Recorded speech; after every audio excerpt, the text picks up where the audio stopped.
Joe, happy Senor. happy holidays, Merry Christmas, Happy Hanukkah, Happy Kwanzaa, Feliz Navidad. Feliz Navidad.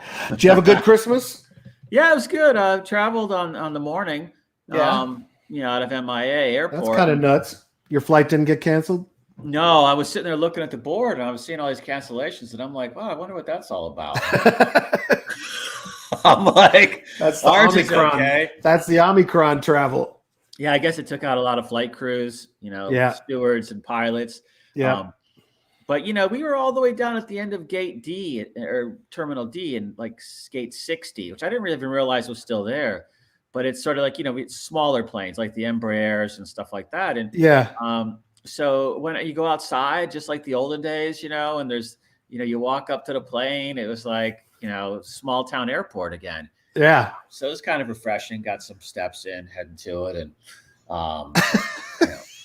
and it was an easy flight. Then just chilled out and around here. Of course, everybody's got COVID out there. It looks like so. Yeah. Hunkered up or out with my high-end mask, my N95. Yeah, that's all we have anymore. I know it's funny. Remember, like a couple of years ago, they were like, "No, you shouldn't use that," blah blah, because all the healthcare workers needed them. Yeah. And now it's like, who even has a cloth one on?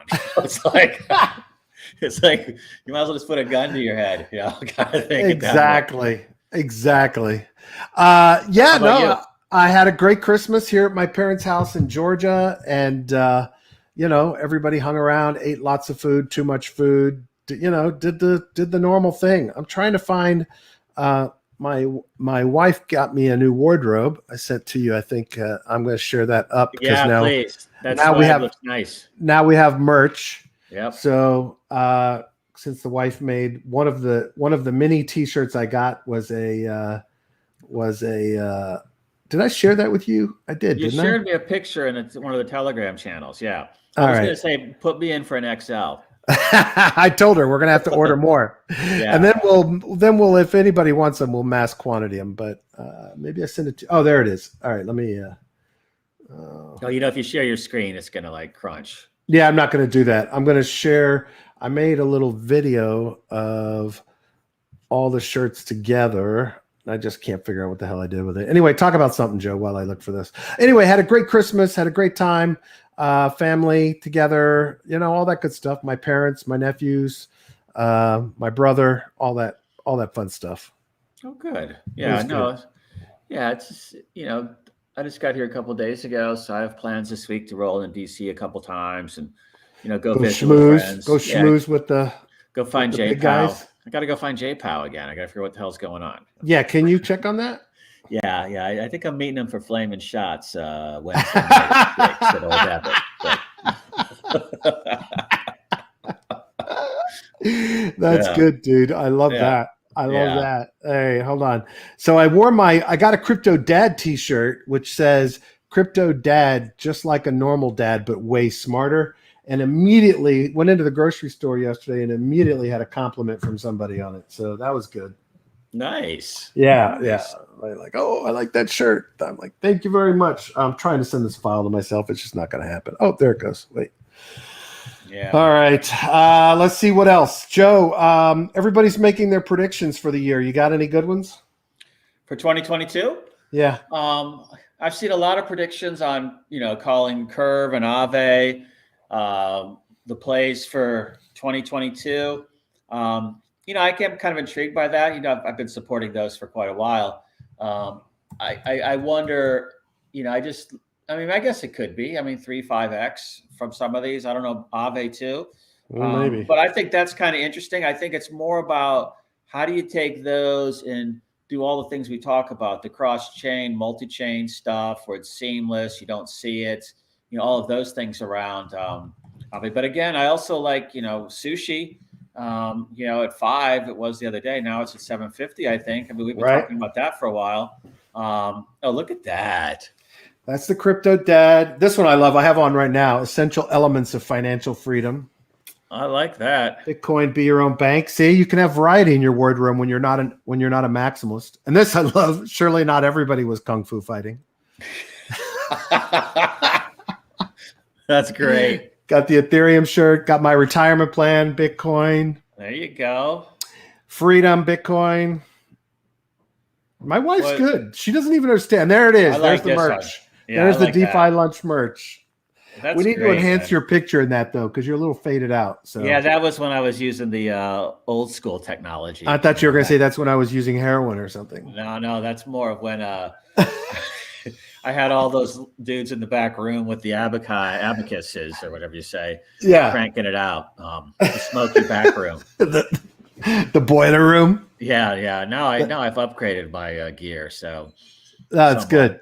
So we got merch. My wife created our first merch. So that's good. And it was good. It was good holidays. Okay. So I had a little list for us to run through. We're going to keep them short for the holidays. And I'm not going to be able to do it tomorrow, Joe, because I'm going to be on the road. Let's just scrub it. Let's just scrub it till then the 3rd. Yeah. Okay. So first thing is the club. For everybody that's we've had an unbelievable response to it. We have over 80 grand committed right now, Joe. Nice. In a week. We have people putting in $80,000 in a week. That's pretty amazing. We're not going to turn any heads in the crypto hedge fund space, but it's still a lot of fun that a lot of people want to take advantage of this and have some fun together. We're building out the community in Discord. If you haven't signed up yet, send me a DM on Twitter or Telegram, B05Crypto, or on Discord, B05Crypto #2143. We have the DeFi Lunch Mission DeFi Discord set up. We have private channels for people joining the We're Forked Club. I just got word from the attorney today. The documents should be out hopefully today. So we'll say tomorrow just to be safe.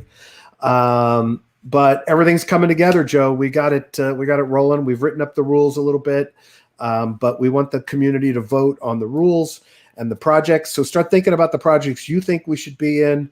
We got a list of potentially 30. I mean, we have a list of 60, 70 plus. But we probably will narrow that to 30. And Joe, if we need to, I guess we could always narrow it to 20 if we needed to. Yeah, I was thinking about that last night too. That anything from, I think that when we set up the rules that I guess everyone votes on, like you say, like one rule is, it could be I haven't quite, I haven't talked to the attorneys yet. You're doing that, but it could be anything from like, first rule choices, invest in the top 20, invest in the top 30, and people. Right. The next one is, take profit at some, multiple at 100%. Maybe you sell 25%. It could be sell none.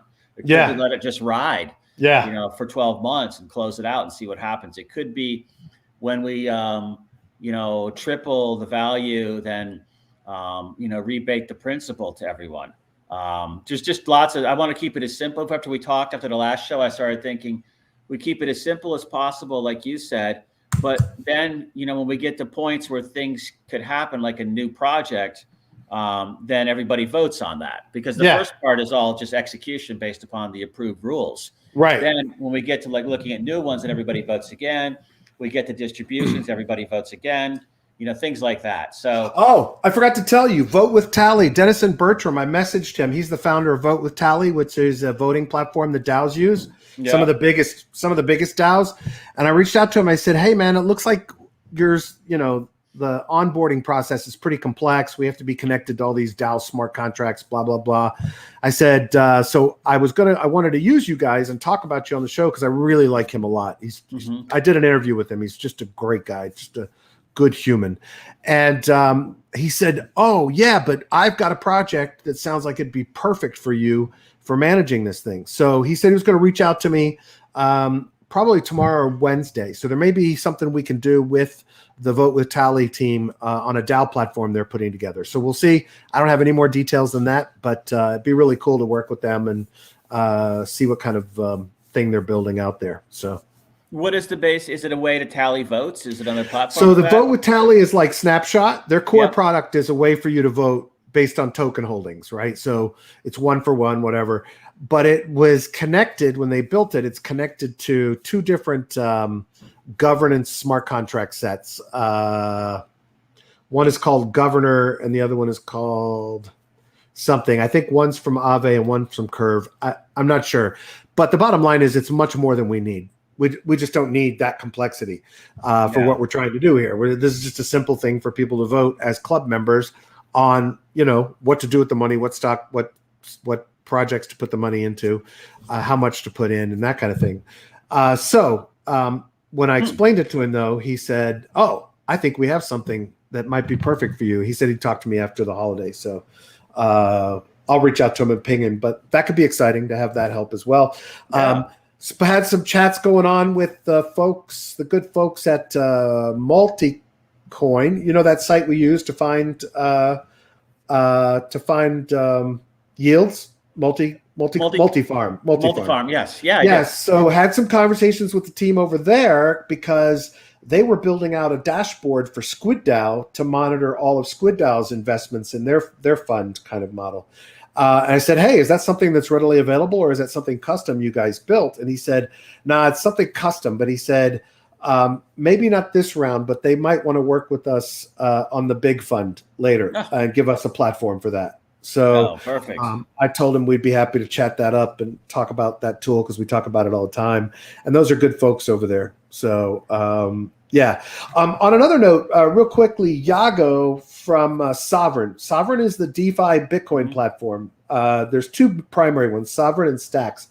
And on the Thursday, the 30th at 1800 UTC, he's bringing together a bunch of people in Bitcoin and crypto for a Spaces call.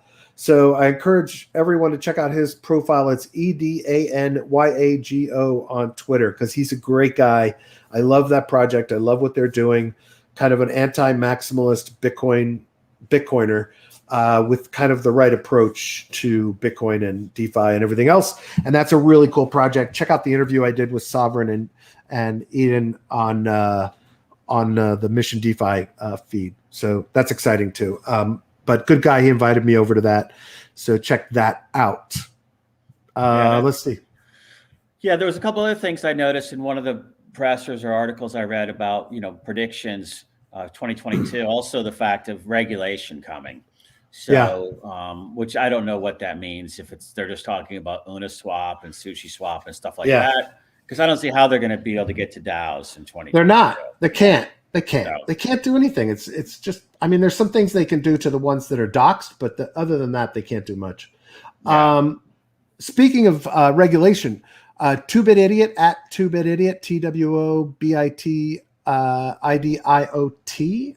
Ryan has set up a Discord. You can get the link off of his Twitter profile for people that want to get engaged with. It's called Into the Fray. People that want to get engaged with the regulatory process, the politics of it, to try to get the regulation to be the way we want it to be. So I'm in there with Ryan and a bunch of really fucking smart people, all kind of coming together to galvanize and create organizations for education, for lobbying, for political head beating, all that stuff. So I'm excited about that as well. Ryan has been beating that drum pretty hard, and he's a great guy. So excited about that. Yeah, that sounds interesting. I'm getting more and more bullish on Phantom, Joe. It's hard not to. It's hard not to. Dude, I'm telling you, Daniel from Abracadabra Wonderland, he is like beating that drum constantly. He wants, basically said in a tweet, he wants Phantom to be the chain you're on that you didn't know you're on because it's so fast and so low cost. And he and Andre Cronje have had a bunch of Twitter tweets going back and forth. They just have such a great community. They're undervalued. I'm really excited about Phantom and where it's going to go and its potential. That doesn't mean I favor it over anything else. I think Avalanche is awesome. I think there's some good stuff happening on Solana.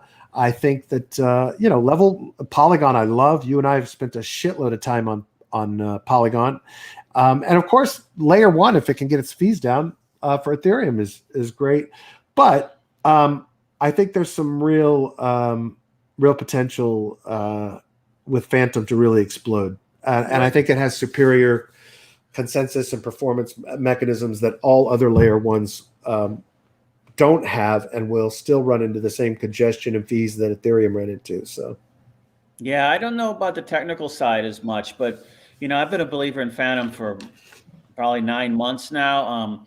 again, I'm just pulling up the comps to look at it, market cap to TVL, just to remember, Phantom's the 6th biggest chain, layer 1 chain. I'm not counting BTC, of course, but its market cap to TVL is only 1.01, whereas Avalanche is 2.35, Solana 4.89, BSC 5.38, ETH 3.0, Taro just about 2. So it's the undervalued one in the top 10. Just behind Phantom is Polygon at 3.4, Tron at 1.5, and Arbitrum doesn't have a ratio. Chronos is at like 9. So if you're playing layer ones, that's definitely one to play. The one I've been watching a lot lately too is Near. That's been moving big time since November. It was up, I think I saw it at $14 or $15 yesterday. So yeah, it's been getting a lot of hype. Yeah, so that's still at 32. They got a huge, well, they don't have much TVL, only 140 million. So their ratio is out of whack. But, that's backed by big names. I kind of picked it for the next cycle. If we're still playing that cycle game, or is this just continuously going to up, sideways up? But that's one to look at. I might wait for it to dip at this point if I was going to get more. But, to me, Phantom is the layer one. If you're not in layer ones, it's the one to go into right now. And if you're in other ones and not Phantom, you should be getting some at these prices. Yeah. It's still cheap where it's at. And I don't know what the full, trying to see what the full market cap, because I also like to look at that number. But, I think their market cap was about 6-8 billion, I think. Yep. Pull up another one real fast. So that has room to grow. When you look at Solana being at I think near 70 billion market cap, and it, has, let's see, it's got 12 billion in TVL, and Phantom has 6 billion in TVL. So, let's just assume same TVL numbers getting to half of that market cap of Solana. Solana's market cap, I guess it's 62 million. And where is Phantom? 6. So, there's at least a 5 to 6x sitting in there from what I can see. Just everything staying constant. But if there are TVL bumps in correspondence to say Solana's and everyone else, then that could go to 10x. Right. In my read. So yeah. So I love Phantom. AVAX, I'm only in there because of all the rebasing and stuff we've been doing over there in different plays. But sometimes it's expensive, and I don't mean ETH expensive. No. I mean, $8, $7. And, I got spoiled on Polygon. Everything on Polygon is less than a penny. Right. And Phantom still maintains that. And from what I understand on the technical side, the way their consensus algorithm is working, it's much less likely to get as congested or expensive as any of the other layer ones.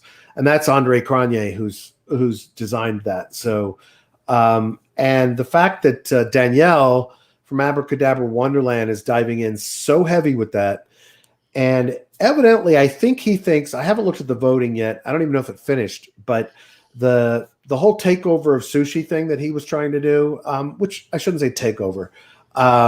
He wants to kind of take over operational management, vision, strategy for sushi. That bodes well for any chain that he emphasizes, because at the end of the day, Sushi's is the largest DEX across the most number of chains. And if he has that kind of influence and is putting a lot of emphasis on the Phantom side of things, you can expect even more to be driven from Sushi into Phantom. At least that's my take. But it is not financial advice, speaking of which. But I think that bodes really well for Phantom. I could see really see some massive growth and adoption there if things keep going their way. So anyway, speaking of another layer, so I interviewed Elena, the CEO at Metis, and Metis is picking up on the hype train right now. Mm-hmm. Really seeing a lot more hype about it. And here's a couple of the reasons that's happening are Vitalik Buterin's mother is one of the senior executives. She and Elena formed Crypto Chicks together, which is a international global organization of literally hundreds of thousands of people who are all developers or creatives or whatever within DeFi and crypto. And they have trained thousands of people on developing in crypto. But the way that Metis, which is a layer 2, the way that Metis is being built mirrors everything that Vitalik has said he really wanted Ethereum to become, right? Because they have the freedom to do that in this layer 2 model that they're doing. Down to like, he's been an advocate for what he calls decentralized autonomous companies, which is something that can be used as a DAO platform, but also can be used for people that need accounting, bookkeeping, marketing, et cetera, built into a platform. And he's been advocating for that for a long time, and no platform has picked it up. Well, their first release has decentralized autonomous company functionality built in. It's very basic right now, but it's growing. The TVL has been growing every day. I follow them, so I see a little bit more of the hype because I have alerts on for Metis. But the TVL has been growing at a very rapid pace. A few larger whales have come in, 3 million here, 4 million there. And then today I saw that Zhu Su of Three Aries Capital has started following Metis. So, it's starting to see a little bit of the beginnings of a crescendo on Metis. And obviously I can't tell you how you should invest or not invest, but I personally am going to put a little bit of money in Metis because I think there's going to be a bit of a boom cycle here. It may not last forever, but I actually like what they're building. And I'm going to try to rush Elena's piece out before the end of this week because it really gives you the insights into how and why they're building what they built and why it's important. And I think it'll be interesting to people who are starting to take a look at Metis as a potential platform. They're starting to see they have a $100 million fund, a grant fund, and another $100 million investment fund. So they got $200 million for developers that want to bring their projects over. So my expectation is we'll see another little mini land rush of folks coming over to Metis to build and launch their products. Yeah, I'm looking at them on DeFi Llama. They're like at 72 in the chains. And they're right behind like Polkadot and Conflux and Kusama, just because they don't have a lot of TVL. They don't. But yeah, that sounds interesting. And it also doesn't hurt to be Vitalik's mom, obviously. So. Yeah, and they've got some high-end, really top-notch developers on the team. And interestingly, Crypto Chicks gave funded and trained Stanny from Aave when he was building Aave. Like he went to a Crypto Chicks training event and they really helped him with some funds and money. We talk about it during the podcast, but Aave may not have existed without Crypto Chicks supporting Stanny. Now, obviously Stanny could have gone and developed it elsewhere, but his whole impetus for building it came from having been to some Crypto Chicks events. So there's also all kinds of cool stories surrounding this project. I like the attitude. I like what they're doing with it. I think it's like one of those things that it's almost like getting in on the private sale, even though you're not, because I think there's room to grow there. So what's the price? I think it's like 144 today, something like that. I just had that open. I don't know if I still do, but anyway, I like what they're building. I like their approach. I like the fact that they're trying to build everything that Vitalik wanted. Both his mother and Elena were software developers. That's why they created Crypto Chicks. And so, I think all the pieces are there. It's got good bones. It's got good development team. It's got a good philosophy and a good approach. And they're taking this approach of building a tool for Web 2 companies to move to Web 3, right? That's right. So the idea is they provide the infrastructure, the accounting, everything you need, your token, the exchanges, everything you need to move your Web 2 company into Web 3, which is to me I don't think we're quite there yet, but 6 to 9 months from now, I think that's going to have a lot of value. You think like in a Y2K level? A Y2K level? Well, remember the Y2K conversion? Yeah. Back in the day when everybody had to migrate? You think that many people will I don't think it'll be forced, but I definitely think, look, they are losing talent hand over fist right now. I just read 2 different articles about the flood of talent leaving Web 2 to go to Web 3. No, Google, I mean, Facebook, all the major players are losing the big talent. That means we're going to see a massive crescendo, because not only are we getting technical talent coming in, but now we're getting all the best growth marketers in the world are coming over to DeFi now. And when that happens, and these projects, I mean, look, people are going to get pissed off because newbies are going to come in with these great projects and they're going to take the attention from the guys who've been building all this time. Yeah. But those are the guys that can drive consumers into this space and TradFi into this space, because they know how to drive growth. So I'm actually excited. As long as we keep them in a decentralized mindset, I'll be happy. But for the most part, I think we could, Joe. I think we could see a massive flip. Well, it kind of seems to me like this is sort of the event, the catalyzing event that we've been waiting for, because all the research I see out there about all the people leaving, investment banks and consulting firms and big tech to go do crypto startups, as I said, I think last week, it's pretty much around this concept of Web3 and DeFi and how it all fits. Everything from, specific browsers to deal with crypto, et cetera, versus other things, that I think is sort of this piece that I didn't really see 2 years ago coming.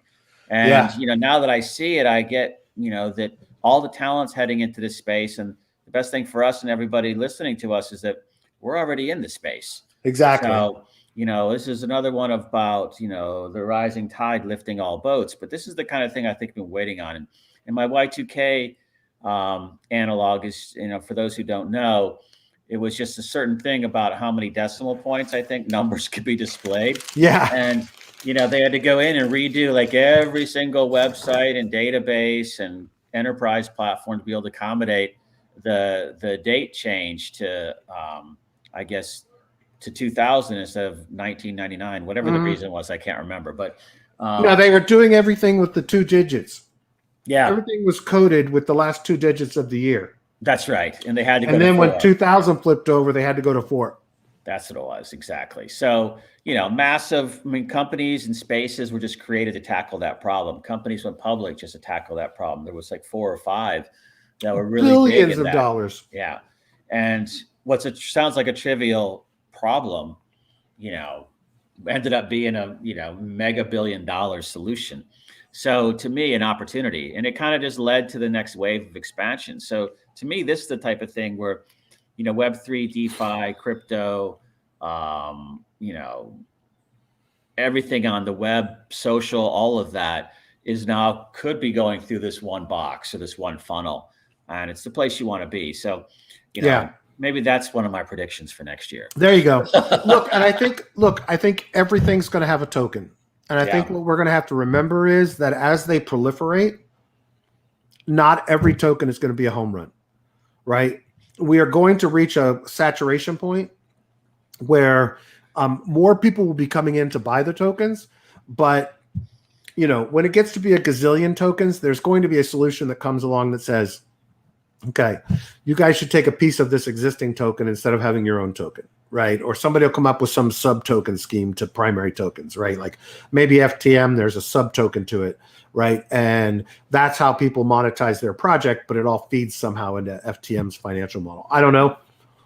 Bottom line is, at some point during this next year, I think we're going to see a massive saturation of tokens for every project that's coming over to Web3. And it'll be really important for people to keep in mind that there will be a breaking point, right? That at some point we'll hit the ICO level where a lot of tokens are just going to bleed out. And there'll be an initial private sale. Everybody will make their money at the beginning, and then everybody else will get burned. So just be wary of that. Along with the massive growth will come some pain. But you made me think of something earlier. Yeah, no, I think it's just. Oh, I know what I was going to say. I was talking to it's funny you were talking about it. I think another reason that this is happening is I was talking this morning to a guy from Eastern Europe who has a project he's working on. And he had asked me if he should set up a U.S. company for before his token sale. And I said, no fucking way. Do not set up a U.S. company for anything. Don't worry about a U.S. bank because they don't want you. Don't be a U.S. company because the U.S. doesn't want you, because the U.S. wants everyone to leave. And he said, the most powerful thing about this is not that we can make more money and that we're, have more opportunity and we could get really rich. He said the most powerful thing to me is that I don't have to ask anybody's fucking permission. I get to do whatever the fuck I want, build whatever I want, build whatever financial mechanism I want, and I don't have to ask anybody's permission to do it. I just do it. I don't have to register it. And I was like, that's a great way to look at it, man, because that's what's happening here, right? That's what's happening in DeFi and NFTs and gaming and metaverse, whatever else.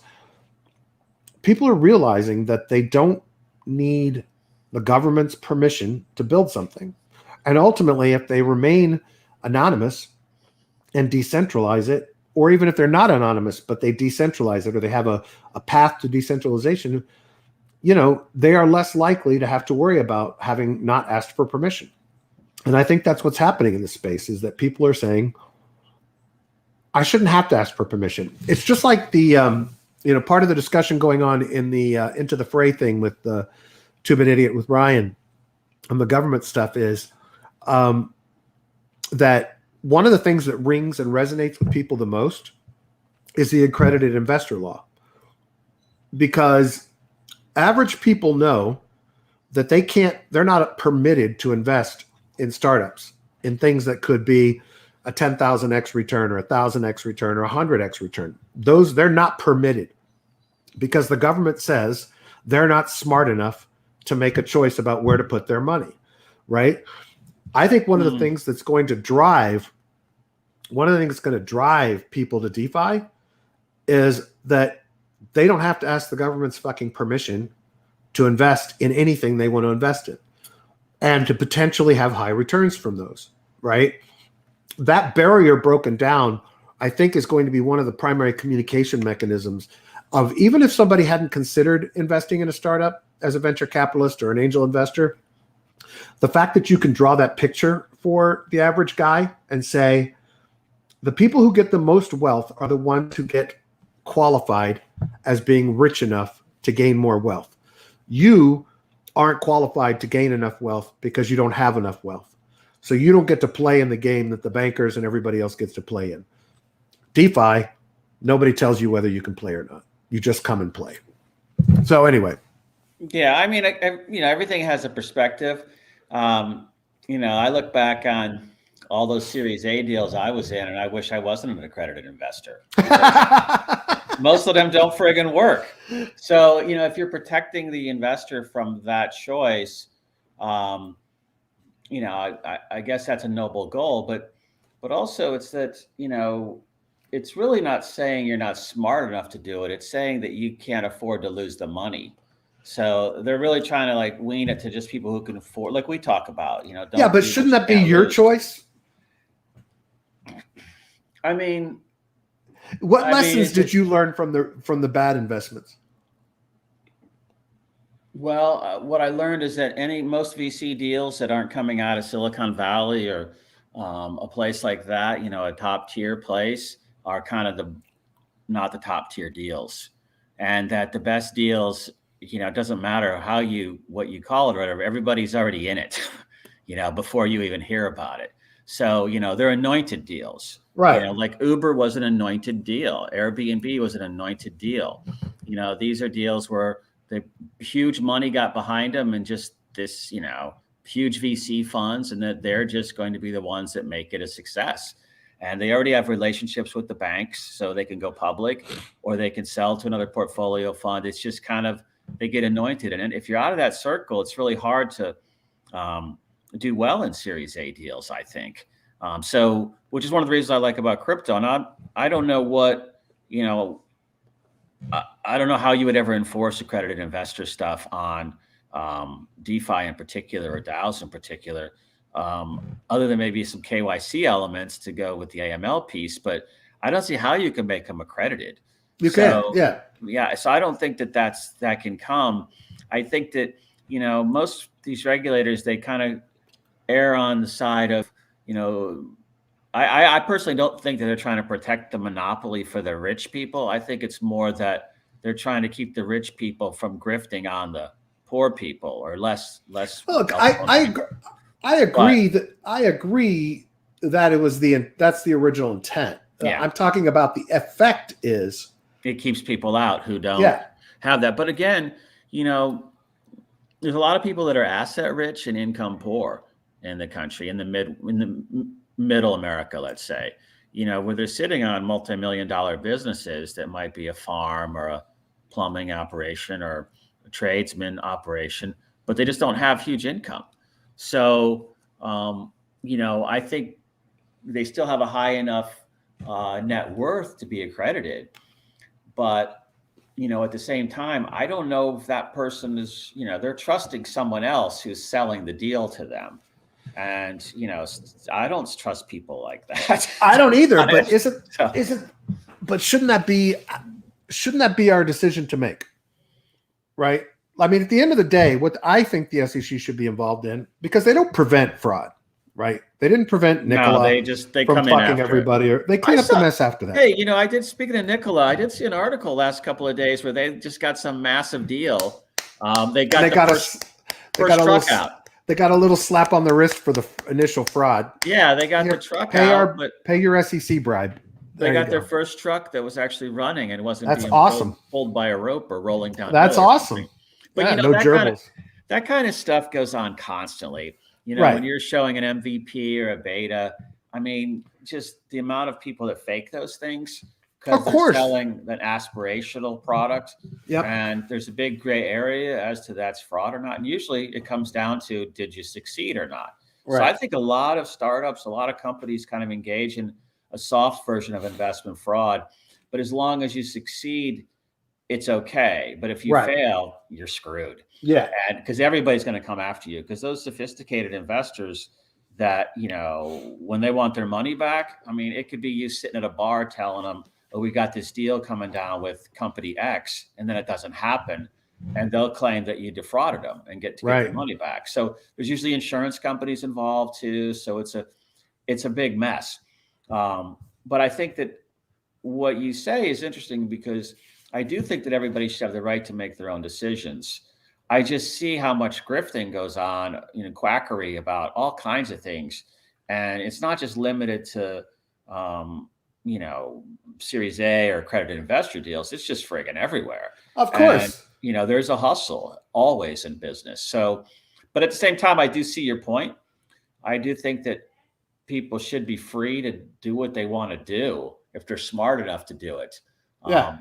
Even if they're not, even if they're dumb enough to do it. But think about, I've been known to go to the racetrack occasionally. And I remember we used to go on Christmas Eve, me and my brother, just for yucks, and drink a few beers and bet a few horses. And I remember you'd see people in there that you could tell they were betting the Christmas present money. Oh, yeah. And they're walking out all dejected and stuff. And I mean, you could never protect people against that type of behavior. Most people don't have any self-control. But you kind of look at that and you kind of think, wow, that's kind of a shame. But maybe they would have probably blown the money somewhere else anyhow. Yeah. Or maybe they were just going to screw it up. But there's definitely two perspectives to all of that. And I tend to what I like about DeFi and all of this is that, most of those Series A rounds where you got to be accredited, you have to write a check for 25 grand, at least, to get into those. So it tends to naturally weed out a lot of people that can't evaluate the deal because they can't write a check that big. But look what we just did in a week. Yeah. 80 grand. And that's people that are putting in from $500 to $10,000 each. So that's the power of DeFi, is that you can take part in these things and you can loosely organize. You're not all paperwork hamstrung and red tape to death. I look at this as is a slightly different from my perspective, or a lot different, just because we're not building a product. What I'm saying is that my parallel here was just that capital if you didn't have the 25 grand, you could get together with a bunch of people in DeFi and have the 25 grand, right? You can form Yunt Capital, who was Yep. 18 guys who started small and built into a pretty big powerhouse as a fund, right? I mean, that's the beauty of DeFi, is that we don't, yes, there are limitations on who gets in the door on the private round or the seed round, but if you've got the cash, you could probably get in on those. So all you have to do to get the cash is get together with 15 of your buddies and call yourself a fund, or whatever you want to call it. Talk to your attorney. Don't take advice from me. Club, whatever you want to call it. I'm not talking about what we're doing. I'm talking about what people could do to be involved in these deals. My point being that there is no limit in DeFi, right? You can be a player at any level that you want to. And so that to me is what's powerful. The other thing is that I just thought of is the DeFi community as a whole does a better job of protecting investors that want to do the work than the SEC ever has. Well, yeah, like we said earlier, it's a forensic organization. I mean, I'm going to tweet that shit. What? Yeah, get us more friends. All right, good. Everybody, Joe gets very nervous when I take on this shit. But no, I don't care. Nobody cares. It's just, I mean, everybody's in. It's all gray area, and so it's all about how you deal with authority in those situations. To me, it was funny with all the ICO stuff in 2018, 2017 timeframe. I can remember working with a few clients that had done ICOs, and I mean, everybody was talking about how we test this, how we test that, which I always looked at all of that as like, it really doesn't make any sense to me at all. And it kind of came out of all the Jobs Act stuff around crowdfunding, and some enterprising person took that and then decided, hey, we could do like ICOs. It's more of Job Act crowdfunding kind of thing. And here's the Howey test that justifies that it's not a security. Of course, the SEC perspective is if you're giving money for something, it's a security. Everything's a security. But when you look back at what happened with the ICOs, the big high visibility players either settled or fought and lost. And some might get a favorable thing still after 5 years of litigation. But the ones I was most worried about, the smaller projects that were actually doing something, that used it to, build a platform or something to that effect, I haven't seen any enforcement action. And they know all these players. Of course. Built databases, but they decided to kind of, as long as you weren't, they're not penalizing people for execution risk. Okay. Yeah. Just like you don't penalize the Series A startup for effing it up, but you do penalize people for fraud. When they lie. And so the ICOs that got really dinged were the typical fraudulent ones where they had fake people, fake bios, no plan, no nothing, just a money grab. Those all got nailed. But everybody else that kind of bent the rules and went for it, whether they succeeded or failed, they're not coming after them from what I can see. So, well, there were some that were spanked with big fines, but for the most part, nobody was going to jail. Yeah, I mean, but the ones, it was usually, interesting enough, the ones that came in engaged, were the ones get punished for trying to be compliant. Yeah, and so to me, I think it's you just go for it and be sound and tell the truth and be doxxed and use the mechanisms to your advantage, because it is fast capital. I mean, you can raise money fast around good ideas. Yep. And so to me, I kind of think that that's where, if the regulation starts bumping up against DeFi this year coming up, it's going to be in the big DeFi stuff. It's going to be, it's going to be like the Aves. It's going to be the guys that are holding $15 billion. And, what's going on there. Because that's what I think they're most concerned about. And then stable coins. How does that, those could be gaping holes of crypto market value if not managed properly. So to me, I think all those come up, but they don't get to where we're at. That's like 2025, 2027. They can't, they're still working on 2018 stuff, so I'm like, just be a straight shooter, tell the truth, and don't steal the money. I mean, that's the key, which is what we all want. So I think the fact that we're out doxxed and everything gives people confidence. I mean, look, I've invested in quite a few things that, nobody was doxxed. Most of them actually worked. Alchemix, Olympus Dow. Yeah. I mean, these Doki, I mean, you name it, just go down the list. I mean, and the only ones that kind of nailed me was the late wave of, some of those own forks that, went down in price just because of everybody, consolidating at the end of the year, people dumping to get gains or book gains. But those are all down. I got a ton more. I'm not really down monetarily. I'm still a little bit up, but I've got the token price is way down.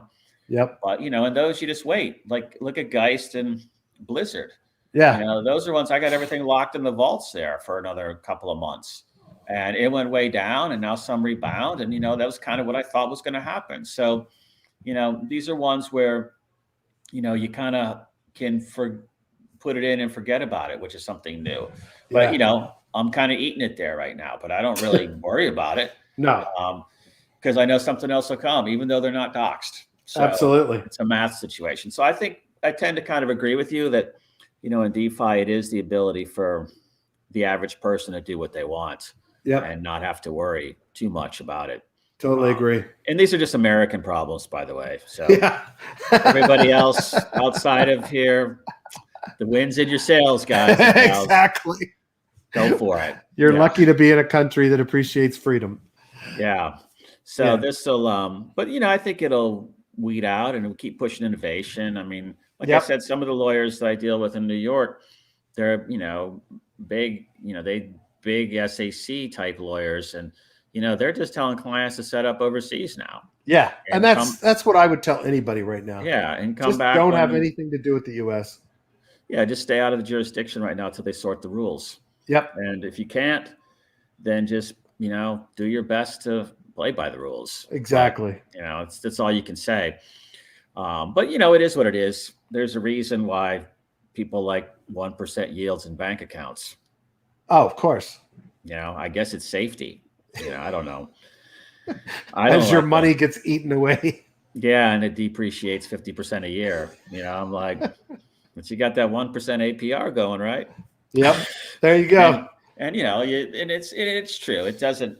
It's all relative because you're spending in the U.S. But if you go out of the U.S. to spend that money, see what you get. Or go look at real estate. Go look at the grocery store. I mean, exactly. You can see where it's reflecting in there. It's a devaluation of that dollar plus all the supply chain stuff. But, I don't get it. So I think there's going to be a big migration into this space where people are chasing higher returns. I mean, even like somebody was talking somewhere about, this whole group that is getting 1% that, all you got to do is show them 12% return and they're doing backflips. Exactly. If you show them 1.7 trillion return, they shut it down because it looks too good to be true. Yeah. And it's too much of a conversation at that point to explain that, yes, one, it is too good to be true, but maybe not for the next couple hours. In which case you could, make 50 grand off $1 million in 2 hours, Yeah. Absolutely. That's not too good to be true. No, that happens all the time. So every day. Yeah. So, but you got to watch it. These are things you can't just park it and forget it. And I think Series A, things like that. Somebody comes into $500,000. They want to go, seed a bunch of Series A deals. Some banker goes, okay, we got a live one. And they run up, 20 deals for that person to put money into. And they just diversify into 20 shitty deals, with that aren't going to succeed, or maybe one does. But, you don't even look at that stuff ever again until somebody says, oh, the IPO, or, hey, we're, taking on some convertible preferred stock investors, and you've got to subordinate your interest to them and this and that. You don't have to think about it. And most Americans are accustomed to not managing it, of just, putting in and forgetting. That's why index funds are so big. That's why ETFs are so big. That's why U.S. equities are so big. And, it is still. Wait till Americans figure out that they don't have to work the 2 jobs anymore if they actually get smart about investing in DeFi, right? When you figure out that you can earn at a minimum, 15 to 20% per year on your money, you start to do the math and think, what the fuck?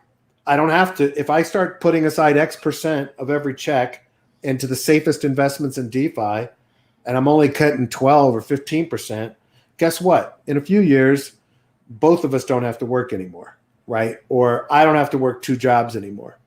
And all these increases in salaries that or hourlies that people are getting, if they can set aside some of that money and keep their same standard of living and put that money in DeFi, that can turn into some real value and wealth eventually if they do it smart. Yeah, I mean, I was just the amount that I heard yesterday from someone that like McDonald's pays $15 an hour to everybody. Totally. Publix is paying that. Yeah, and I started thinking, so what is that? So that's like $30,000 a year, I think. Yeah. Which is still not enough to live on in Miami, by the way. But yeah, but it is enough to live on in Memphis. Hell yeah. It is enough to live on in Knoxville. Yeah. It is enough in Cincinnati. And 2 people doing that, 60 grand. I don't even think you're probably paying any taxes at that income level other than FICA. Right. I think because you're below all the big, step ups. So, and then you got all the tax credits and stuff coming at you too. You could buy houses in a lot of those towns for less than $100,000. Yeah. So to me, I think that it's kind of interesting to watch how it is, people, let's just say the economic populists that feel left behind or that it hasn't worked out for them. I would think that if you take something like that, where you got 2 people working at whatever job, making $15 an hour, I don't know, the bass store or the fishing shop or the hunt shop, the bar, the restaurant, the supermarket, the fast food place, you could make enough money now to get a house. And, I'm sure you're not, you're driving in, regular cars. Getting a house right now might be difficult, but yeah, I know what you mean. In some of those places, I think it's going to give people a chance. And if you then throw DeFi on top of that, and some actual yield farming type plays or rebasing plays or any of the things we talk about, stablecoin pools, where you can eke out another 20% on that, that's real money and real social change.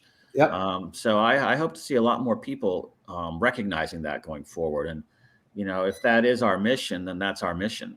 Yeah, I agree. Totally agree, Joe. To evangelize that. Let's wrap it up. Yeah. All right, folks. Hey, if you still want to be involved in the We're Forked Club, Telegram, Twitter, DM me, B05 Crypto. Telegram and Twitter is B05 Crypto. On Discord, B05 Crypto pound 2143, B05 Crypto pound 2143. You can see it on your screen right now. You can also now search, I think this works in Discord, but got me because I'm still barely figuring it out at this point after months. If you search for Mission DeFi or DeFi Lunch on Discord, you should find our main Discord channel. DM me on there, and I will add you to the We're Forked group. We have when you send me a message, I'll send you a link to a form you can fill out. You do not have to dox yourself. If you optionally want to put your email address in there, you can. You can use whatever name you want to use to be known as. We do ask for your wallet address that will be associated with the club. But other than that, we're looking forward to having everybody. Joe, I don't know. You think we'll break 100 grand before we launch, or we should cut it off here in the next few days? Well, I have to talk to some people this week in DC, so I think let's give it to the end of the year. Okay, let's cut it off maybe at that point to launch. Great. We can still, are we going to set it up to where people could still come in after launch? I guess I've had a few people request that. I think after we get going for maybe 4 weeks, we could have another round of people come in, because then we'll know the it's like the fund I run, right? We know. Yeah. Then we know the per unit value for everybody that's in, and we can then sell memberships at that point to the club at that value. But we'll talk to the attorney about that as well. Yeah, because we want to keep that part as simple as possible. Yeah, but we still want to, if other people do want to come in, we want to make sure they can. I had some people just say they don't want to touch their current cash situation or their investments right now, and so they want to wait. And so I said, I'm sure we'll work something out for after the first month, but we'll figure it out. They're waiting for that Phantom to go up. No, I think that's what I look at my stuff too. I'm like, God, I don't want to do any movements here because I'm waiting for these certain ones to roll. It's funny. I've had this. I have this one wallet where I have some payments coming in from some other past stuff. Yep. And so it's like $1,000 here, $1,000 there, $1,000 here. And every time it comes in, I'm putting it immediately into Phantom and WMemo. And that's it. I'm just boom, boom, boom, letting it sit there. And whatever I'll take that and put, that's probably where I'll drain for We're Forked. Just plop it over and take it from there. So, yeah. But yeah, I'm kind of at that stabilized point, right? I think we need to start. We won't be on tomorrow, folks. Day after tomorrow, I guess. No, we're back Monday. The 3rd. Really? We're not going to have another one before the end of the year? I thought we just said that at the beginning of the show. No, I thought we said Thursday. I'm traveling tomorrow. I'm traveling Wednesday. I don't know. I'll tweet and let you guys know if we're doing a show on Thursday or Friday. I think maybe we should do one on Thursday. I think so. Yeah, we could do that. Yeah, why not? I was just sitting there looking at thinking about my calendar, and I'm like, it's vacation. So what the fuck do you got to do? Yeah. Unless your daughter's dragging you somewhere to spend money. No, she spends a lot of time with her grandparents. Oh, good. So that's they cool. Go out, sporting around town. Nice. Doing their thing. So, but no, yeah, Thursday could work. Okay. And I'll tell you what, if we're gonna do Thursday, I'll have my top 10 picks for 2022. Yeah, and I'll have my predictions. I didn't do my whole list today, so we'll do our prediction show. Yeah, absolutely. And we'll close it out at that point, and then we'll be up and running on January 3rd. Nice. Beautiful. Everybody, we love you. Thanks for watching. Thanks for listening. Thanks for sharing it. Please tell your friends about us. Please rate us and review us on YouTube or your favorite podcast app, preferably the Apple Podcasts app. Every time you rate or review us, it gets more people to notice us and helps us have more fun spreading financial freedom. We love you guys. And if you want to join the club, please message me, and we'll see you in a couple of days. Thanks, Joe. All right. Thanks, buddy. Have a great day, everyone. bud. All right. Cheers. Bye. You too, buddy. Talk to you. Bye.